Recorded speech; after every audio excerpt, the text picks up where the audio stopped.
దేవుని పరిశుద్ధ నామానికి వందనములు. మీ అందరు బాగున్నారా? ఈరోజు దేవుని వాగ్దానము చదువుకుందాం. మార్కు సువార్త 9వ అధ్యాయము 23వ వచనంలో అక్కడ దేవుడు ఏం సెలవిస్తారంటే, అందుకు యేసు నమ్ముట నీ వలన అయితే నమ్మువానికి సమస్తము సాధ్యం అవుతుంది అంటాడు. చిన్న ప్రార్థన చేసుకుందాం. స్తోత్రం పరిశుద్ధుడా, ప్రేమల తండ్రి, నీకు వందనాలు. ఆయన చదివిన లేఖనాన్ని బట్టి వందనాలు. ఆయన నువ్వే మాతో మాట్లాడమని అడుగుతూ యేసు నామములో అడిగి వేడుకుంటున్నాను తండ్రి, ఆమేన్. ఇక్కడ దేవుడు ఏం మాట్లాడతాడంటే, అందుకు యేసు నమ్ముట నీ వలన అయితే నమ్మువానికి సమస్తము సాధ్యం అంట. అంటే నువ్వు దేవుడి యొక్క మందిరంలో, దేవుడి యొక్క వాగ్దానములలో మొదటిగా నమ్మాలంట. పూర్తిగా ఆయన్ని నమ్మాలి. నీ భారం అంతా ఆయన మీద వేయాలి. ఇంకో దగ్గర దేవుడు ఏమంటాడంటే, ప్రయాసపడి భారం వస్తున్న సమస్త జనులారా నా ఎద్దుకు రండి, మీకు నేను విశ్రాంతి కలగజేస్తాను అంటాడు. నీ మీద నీకున్న భారాన్ని మొత్తం ఫస్ట్ ఆయన మీద వేయాలి నువ్వు. అప్పుడే ఆయన సమస్త కార్యం నీ పట్ల చేస్తానికి వీలుంటుంది. నువ్వు మొదటిగా నమ్మాలి. మనుషులు నమ్ముట కంటే యెహోవాని ఆశ్రయించుట మేలని కీర్తన గ్రంథంలో చెప్తాడు దేవుడు. నువ్వు మనుషులు నమ్మితే ఇక నీకు ఈ దేవుడి యొక్క కార్యం ఎట్లా జరుగుతాయి? నువ్వు మొదటిగా దేవుని నమ్మి ఆయన పట్ల నువ్వు విశ్వాసం కలిగి ఉండాలి. దేవుడు ఎట్టైనా నా జీవితంలో కార్యం చేస్తాడో, ఆయన నమ్మదైన దేవుడు, ఏ రోజు నాకు అన్యాయం చేసే దేవుడు కాదని మొదటిగా నువ్వు నమ్మాలి. కొందరు మాత్రం ఏం చేస్తారంటే, ఆ మనుషులు నమ్ముడు, ఈ మనుషులు నమ్మి మైండ్ లాగం చేసేసుకొని ఎవరెవరో నమ్మి మన గుట్టంతా తీసిపోయి ఎవరికో చెప్తా ఉంటాం. రెండో బిడ్డలారా, వాడిని మనుషులు నమ్మడం కాదండి, దేవుని మొదటిగా నమ్మాలి.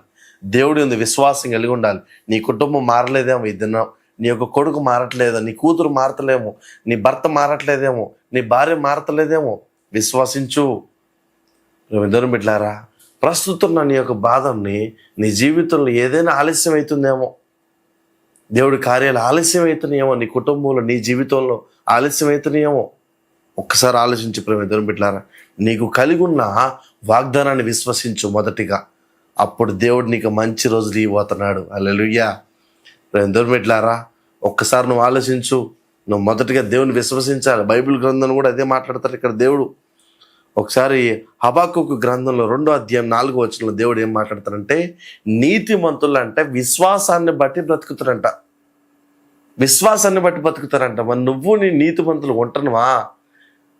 అసలు మొదటిగా దేవుడు నమ్మాలండి. 100% ఆయన మీద నువ్వు ఆనుకోవాలి. అప్పుడు ఆనుకున్నప్పుడే దేవుడికి నీ పట్ల సమస్త కార్యం చేస్తానికి సిద్ధంగా ఉంటాడు ఆయన.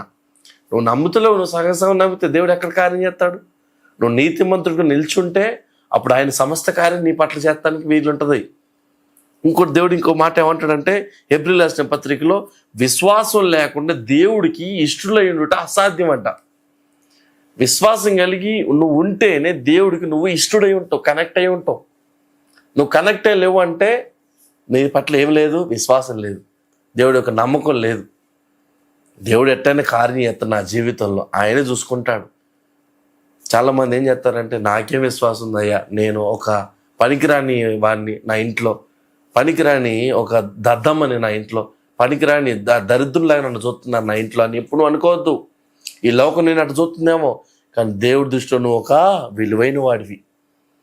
ఒక మాట ఉంటాడు ప్రేమేంద్ర బిడ్డ, నిషేధించబడిన రాయి అంట తలకి మూలరాయి అంట.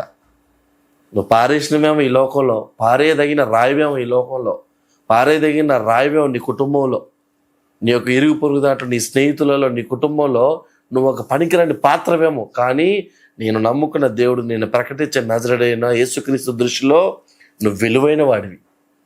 ప్రేమేంద్ర బిడ్డలారా, ఒక్కసారి నువ్వు ఆలోచించు. నువ్వు మొదటిగా మనుషులను బట్టి విశ్వసించద్దు. నీకున్న కలిగి ఉన్న దాన్ని బట్టి నువ్వు ఒక్కసారి విశ్వసించు దేవుణ్ణి. ఆయన చూసుకుంటాడు నీ కార్యం మొత్తం. ప్రస్తుతున్న బాధలను బట్టో, ప్రస్తుతున్న ఆపదను బట్టో, ప్రస్తుతున్న ఆ యొక్క నిందను బట్టో నువ్వు ఆ లోకానుసారి పడిపోయి ఏది పడితే అది ఎవరు చెప్పిన మాటలు నమ్మి నీ మైండ్ అంతా ఆగం చేసుకుంటున్నావేమో. అంటే నువ్వు మొదటిగా దేవుని అనుకుంటలేవు. విశ్వసించు. ఆయన సమస్త కార్యం చేస్తాడు నీ పట్ల. ఆయన సమస్త క్రియలు నీ పట్ల చేయాలనుకుంటున్నాడు. నువ్వు సిద్ధంగా ఉండలేవు. నువ్వు మనుషుల మీద నీ భారం మొత్తే ఆయన చేస్తాడు చెప్పండి. నువ్వు మొదటిగా దేవుని పట్ల నువ్వు ఆనుకో ఒకసారి.